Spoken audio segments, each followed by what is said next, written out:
Yeah, anytime now. Okay.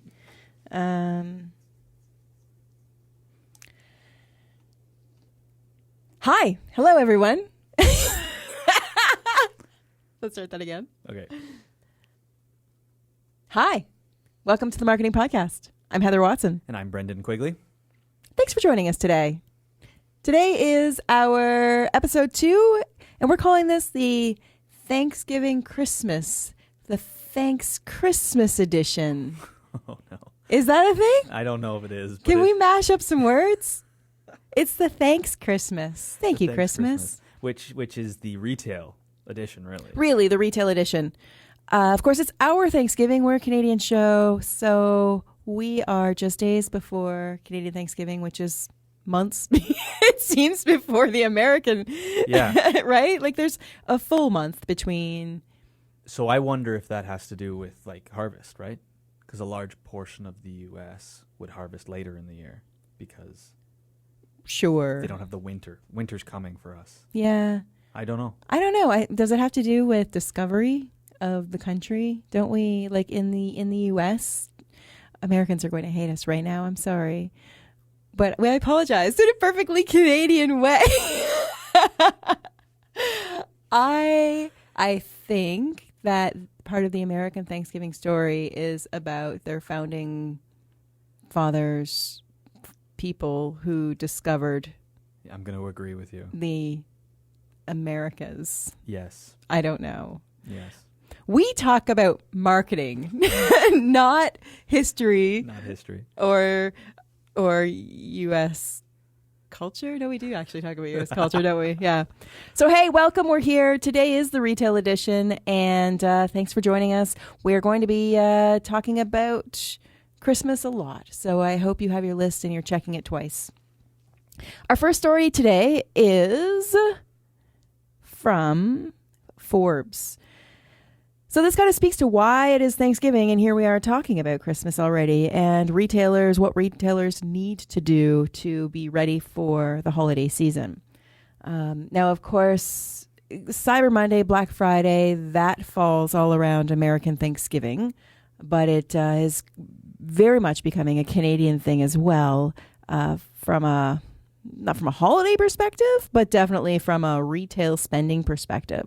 So this Forbes article is talking about different things that retailers can do to leverage it. Now, Shopify put out a study that in 2016, they said that Cyber Monday became the biggest U.S. online shopping day ever, with close to $2.67 billion in online spending.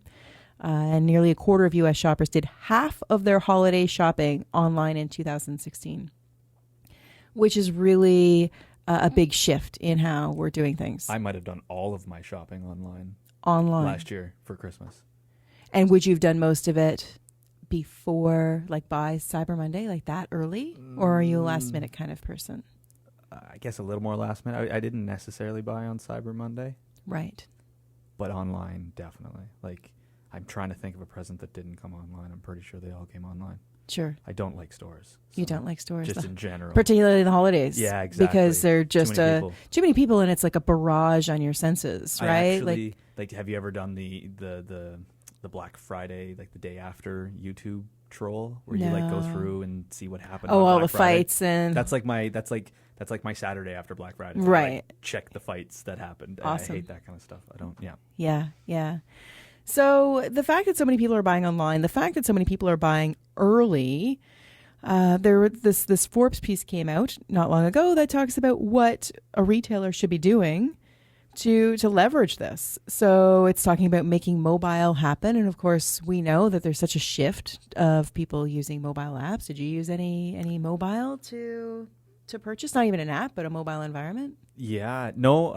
Definitely. And I think this one's big too for people who are in a store maybe looking at a product. Like, it's standard practice for me to like check out how much the product costs online to price compare in the same store that you're standing in. Yeah, so I'm like, I might be in a store looking at an item and I might be like, I think I can get this cheaper online, and so you hop onto your phone to see if you can find a cheaper price at the same store. Not but at the same no, at different okay, stores as you're I'm shopping price around. comparing. Yeah. Okay. Like customers can now literally find the product somewhere else while they're standing in your store. Right. And so I think that's a hint for you to have your site mobile friendly. So if somebody's in another at store, the competitors, yeah, they can come. But then also too, if I get online and I find your store and you are the best price, I'm going to walk out with the thing in front of me. there we go. Yeah. Yeah.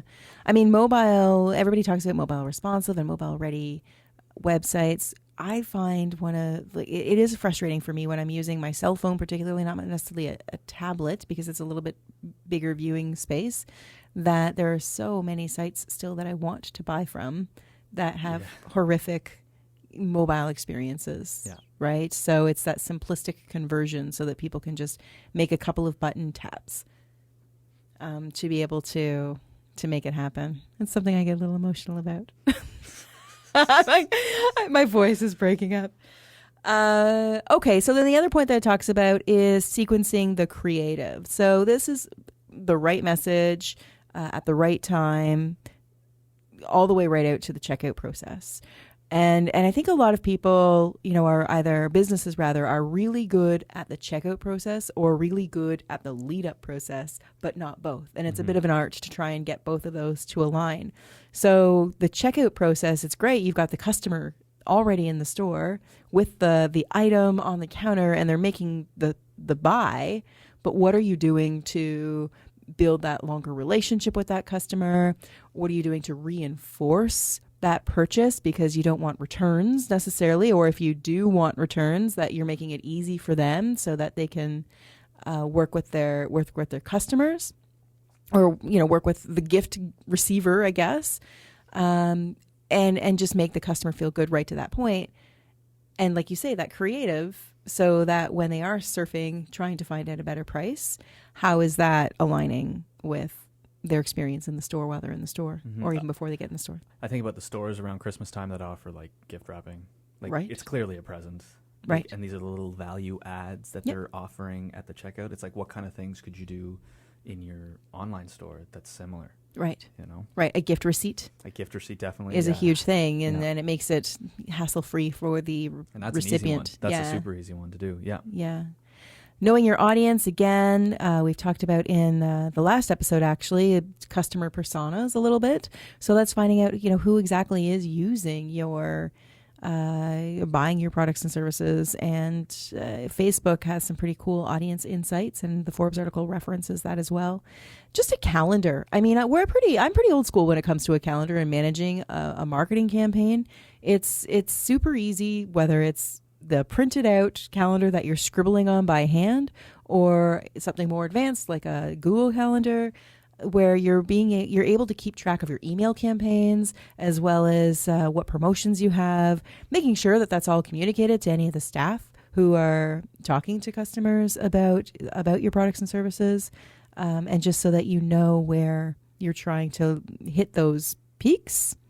And then urgency, because there is always impulse buying that happens during the holidays. People, particularly as we get closer to Christmas, but also on Black Friday and Cyber Monday, where people feel like they've got this time sensitive, this limited window of opportunity to leverage in order to be able to get that. So a strong call to action, giving the customers a reason to buy and buy now. Yeah, I think those 2 points are really connected, right? Like, I really feel like develop a calendar is Christmas is coming. Don't procrastinate. You know what I mean? Right. And so this idea that, and I think it happens to a lot of businesses, you get hung up and busy with the day-to-day that all of a sudden the Christmas season comes on you. And so by developing a calendar, you don't miss out on that. I know with a lot of the partners we're working with, and so I'm thinking of Shopify and Bold specifically on the Shopify platform, like they've been ramping up to Black Friday, Cyber Monday now for at least a month, if not longer. And that's because it's coming, and it does take that much time, at least on their end, the platform ends, to prepare. And businesses need to be, I guess, planning their marketing in the same way. It's scary when you see it, but I think Costco's already got Christmas displays up. I've heard this. Yeah. As somebody I saw, I posted a picture on social media that the Christmas decorations were already out. It's not even Halloween yet, and there's Christmas displays up. Yeah. Yeah. So it sounds crazy, but that's everything leans that direction. So there's probably a better way to do it than putting up the Christmas display, but you got to be thinking that way early enough that you can react. Yeah, and catch the wave for sure. It's the biggest time of year for many retailers, if not all. And a great segue into our next piece. What are retailers doing in store to ready themselves for this? So we just talked a little bit about the online presence.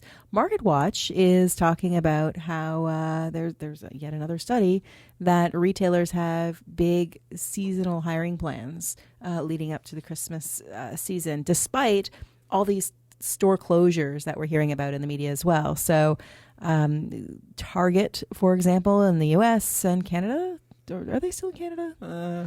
Maybe not so much in Canada. I'm not a Target shopper. Yeah. I'm clearly not a Target shopper, but they plan to hire 100,000 seasonal workers, which is up 70,000 from last year. So that's a huge increase. That's a big percentage. Really, really big. If you did math, it's like 70%. No, maybe not. Also, I don't do math. Macy's is also looking at hiring 80,000 seasonal workers. It's down, but 18,000 of them are going to be for direct-to-consumer fulfillment facilities. Oh, that makes so sense. This is to back up the online sales, right? And it goes on.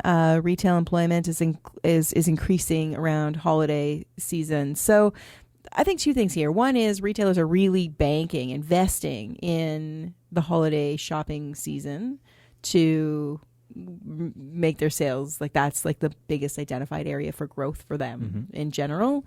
But it's also a big area of competition because everybody else is in that space fighting for those Christmas and holiday gift dollars. But interesting how they're ramping up in fulfillment in those centers as well. Yeah, well, like the packaging, the packages that go in the mail now have doubled, tripled? I don't even know the percentages. In the mail? Like as in, in the mail. In the mail? What is the mail? What is the mail? This is it. But I know, I totally believe the online store. Like you could even go into the store to buy something and then buy it online from that store. Like I think of the Best Buy situation where you just want to see the product and okay, you're great.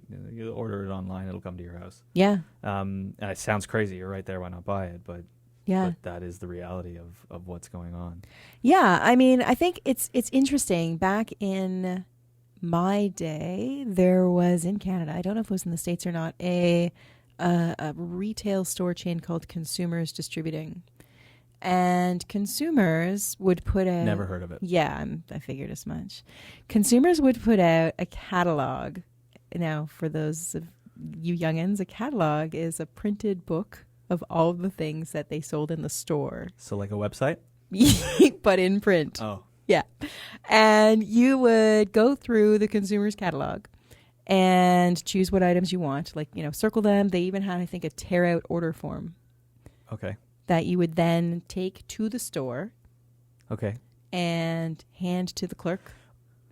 Okay. This is good. I don't mind this so much, actually. I kind of like this. Who would then, and you'd go into the store, and the retail store, it felt like going into a jewelry store where there's just one counter, a few clerks, a couple of like prestige items on display, whatever their features were that month or something like that. And then they would take that order form and run it into the back, which was a huge warehouse, and pick your order for you. Well, Lee Valley does that. That's like Lee Valley. It's amazing. Great. Lee Valley has one of every tool. Right. And you just write down the number. There you go. Yeah. So it's that, but it was more retail gift, random things that we all bought in the 90s. So I think about that environment and what that means. Like there's, for every one front of the house worker, so to speak, there's probably 2, 3 back of the house workers who are sorting, picking inventory, and the training, the cost of that, having that front experience, the store that customers see doesn't have to be super pretty, or it does have to be super pretty, but it's such a small space. Yeah, it's easy and to then do. It's just warehouse, which is cheap. I feel like this would be perfect for the American Black Friday. Why? Like Walmart should just convert the front of their store into one of these, and everyone comes in and says, "This is what I want." They get what they want, and then they leave. You just form a polite lineup.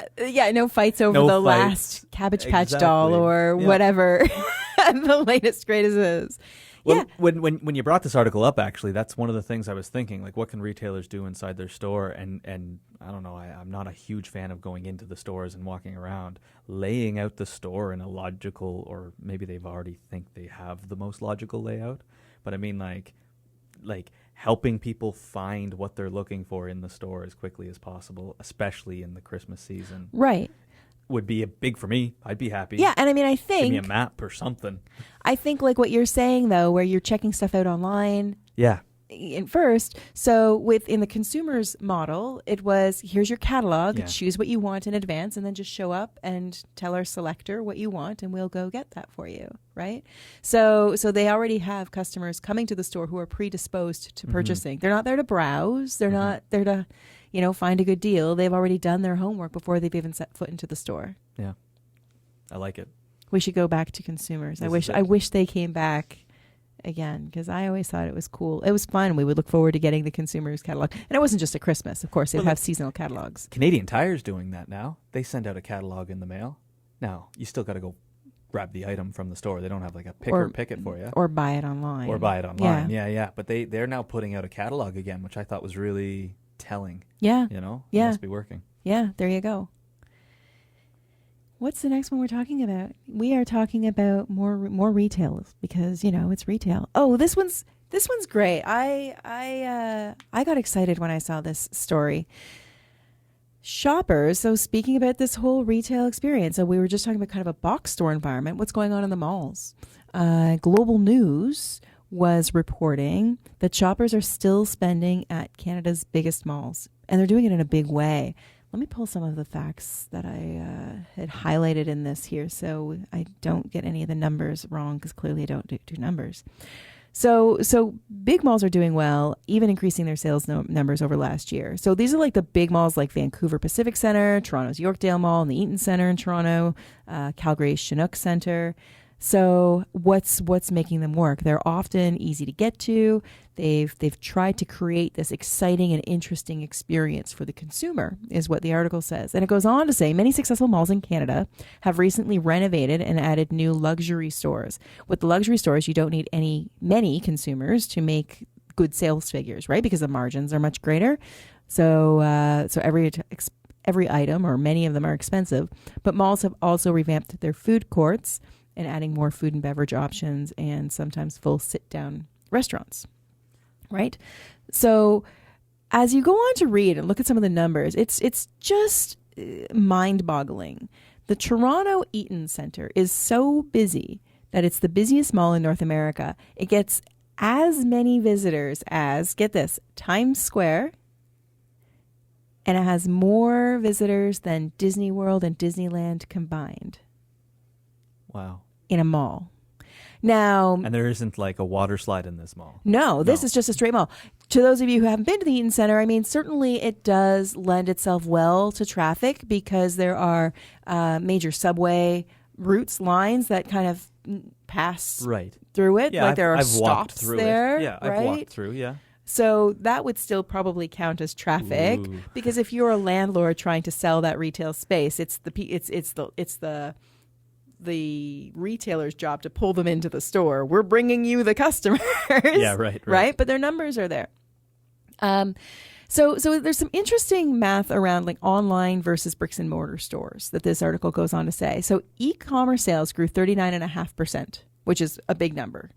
But in-store sales also grew 14.2%. Now, of course, these are Canadian numbers, but the Retail Council is also estimating online sales is only about 8% of all retail sales by the end of 2017. So although the growth is there, online is still only accounting for 8% of all retail sales. Interesting. Right? Yeah. And it's funny because we're comparing the mall to the online store. It's kind of the closest thing. You've got lots of options. Yeah. And it's easy to access. Yeah. Which is the online store. Yeah. Yeah. Certain things, the article goes on to say that certain things like clothes, for instance, although they're not super high in margin because they're not luxury item necessarily, some are, they tend to do better in a retail environment because people want to touch, try on, experience it that way, right? But it also goes on ways like how can retailers really leverage this? So one of the things that it says is having a good website that at least profiles their products to draw people into the store, right? So people know this is what they offer. Allowing online ordering for in-store pickup would be a helpful thing I like that to do, for sure. That's something I would consider. So this is going back to that whole kind of consumers level in a modern day. And you think, how simple is that? But in a retail environment, when they're coming into the store to pick up the goods, this is, again, that touch point where your customer and staff have that interaction, and they can impress on them in a good way. They can upsell something while they're in the store, or the store upsells itself as they're waiting in line, right? No, definitely. And then also, too, if they make that experience like really nice, someone brings me my product, just runs it over again. Here's what you're getting. This is what you're getting. And I would almost encourage people, I know it's a little weird, but maybe have me pay in the store or pay a deposit to hold or something, because then you could say, well, and then there's this model and this. You could almost do the upsell right away for the next model or the next thing or the bigger, better. And because it's physical in my hands, I'm already there to buy it. I'm spending at least $50. What's $60 for a little bit more? I think it's a real opportunity for the store. Yeah. No, that's a good point. They also say, and this is something we know and we see in the work that we do, that successful retailers have a symbiotic relationship between their website and storefront, where each drives sales to the other. Yep. So, customers can come to your online store and go and decide to go to your physical store, or they can go to your physical store and decide, I like that experience, let's check them out online, right? And you're now really have two separate environments, but they complement each other.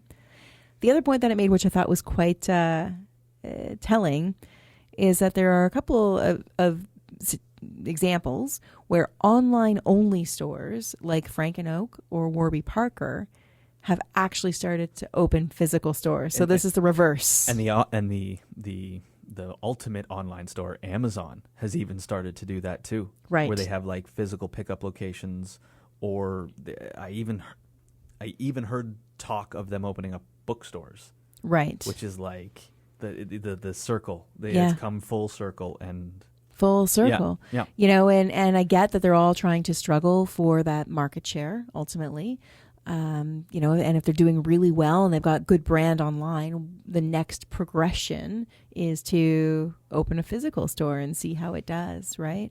So it's interesting where we're hearing that retail is dead, but online stores retail isn't dead. Number one, like that's what this article is saying. But more telling is the fact that online stores that are supposedly the retail killer are looking at going into retail. Yeah. So then here's the question. We kind of talked about how important it is for retailers to have a good website.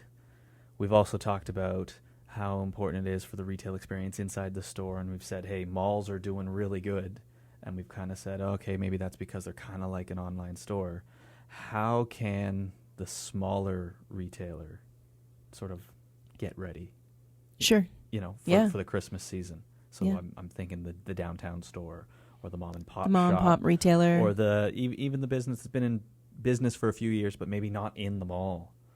What options do they have? Right. I mean, I think it's as many of the same things, making sure that their website, if they're not selling on their website, they're at least showcasing what they sell on their website in a really nice way, and mobile friendly as well, and offering some of those pick up in store options if that's available, or making sure that those touch points are there with the customer experience when people are in your store, and creating that marketing calendar. Like, don't turn a blind eye to the fact that this is happening around you. Participate in it. See what, instead of saying, yeah, we'll run the same promotions we did last year, which a lot of small retailers do. Yeah, we'll do the same thing we did last time.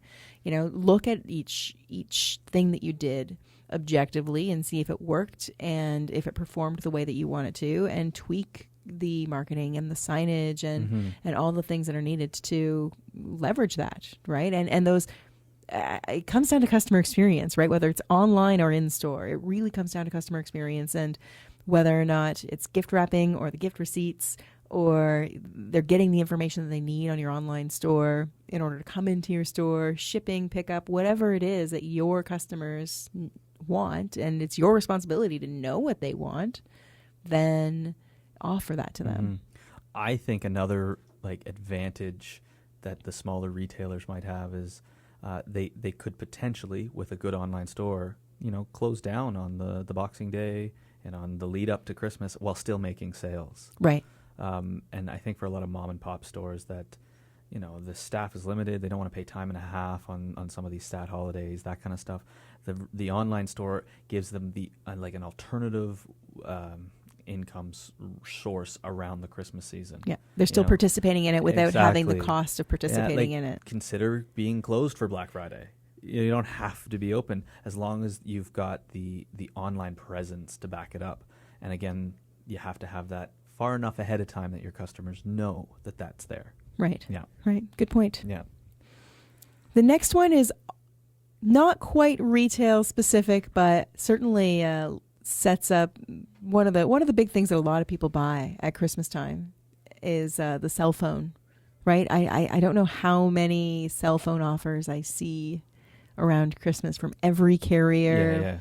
Yeah. It's kind of the catch-all cell phone thing. It's also like by Christmas, all the major brands have released like their new phones. The latest shiny. The shiny iPhones out, the shiny Samsungs out. The Pixel, everything is going to be ready to go by Christmas. And that's been going on for eons since there were cell phones. This is it, right? Because, you're going to buy a $1,000 phone right around Christmas, aren't you? Yeah, for myself. So Brendan, set this one up. What's this about? So we're taking this article from the National Post, but I mean, this has been an issue for a long time. And it's why Canadian cell phone bills are among the most expensive on the planet. And I'm going to speak mostly from personal experience here because, yes, we have crazy deals. As a Canadian looking at some of the options that they have down in the States, some of the options that they have even in Europe, it's mind-boggling to see the price difference. So talk about it a little bit, because I only really pay much attention from a Canadian perspective, and I've hear tell of U.S. plans that seem like unicorns. They're like just so beautiful and well, funny enough, I have more experience. My father's from Ireland, and we have family back in Ireland and all that kind of stuff. The last time we went back, I kid you not, 20 euros for unlimited data. Right. So even if you do the conversion, it's like $30. Maybe 30. Let's go 35 just to be. Yeah. But $35 for that month, unlimited data. That was a prepaid plan. Right. I asked him if he needed my passport. He said, "No, I need your name. Like I don't want. I your need passport." your name. And so that one experience for me just shows like when you go to sign up for a phone plan here in Canada, they need all your personal details. They need to register you to the number, all that kind of stuff. You got to sign up for, well, I guess we do have prepaid plans, but they're not amazing. And they don't put them, they don't want to sell prepaid plans. They want to sell you They in want to lock you into the contract. 2-year contract, and they want to, all this stuff.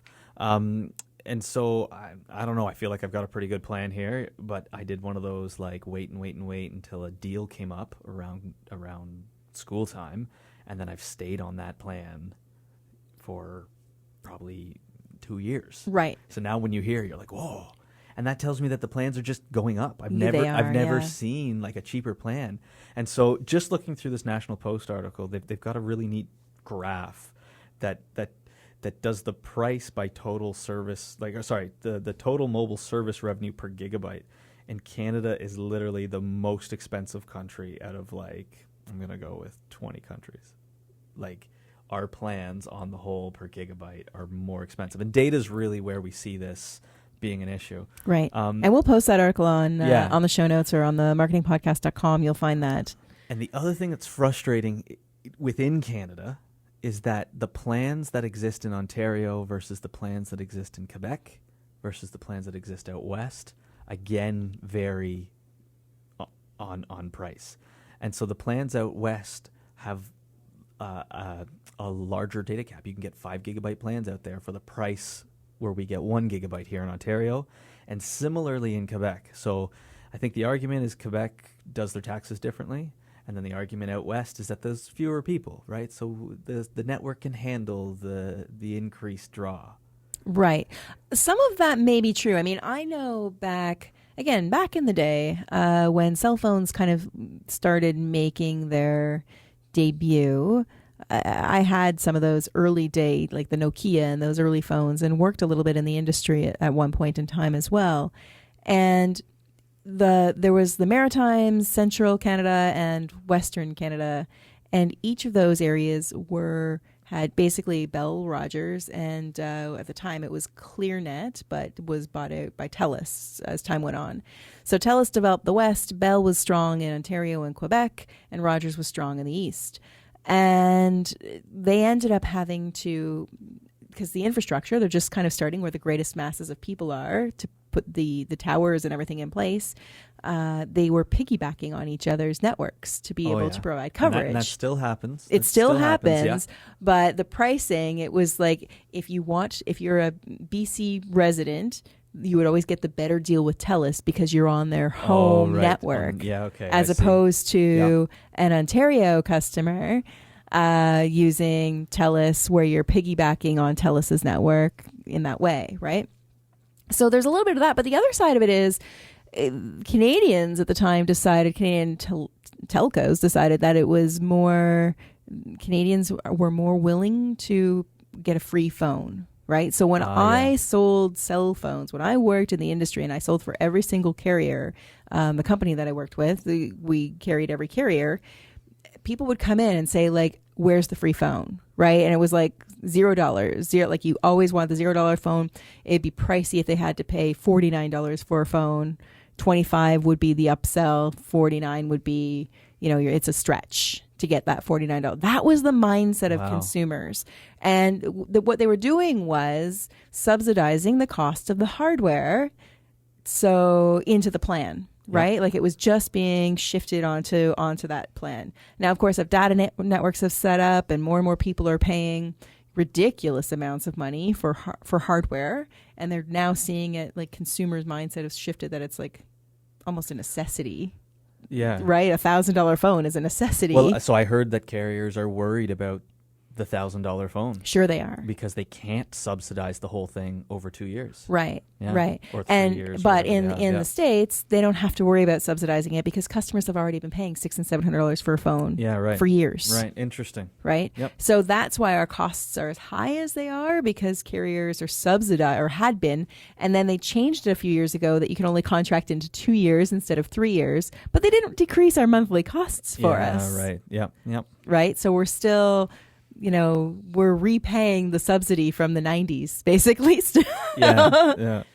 So in the National Post article here, too, the excuse that the Canadian Wireless Telecommunications Association gave, and I'm saying excuse loosely here, but they said that Canadian cell phone networks cover 2 million square kilometers, so an area roughly the size of Mexico.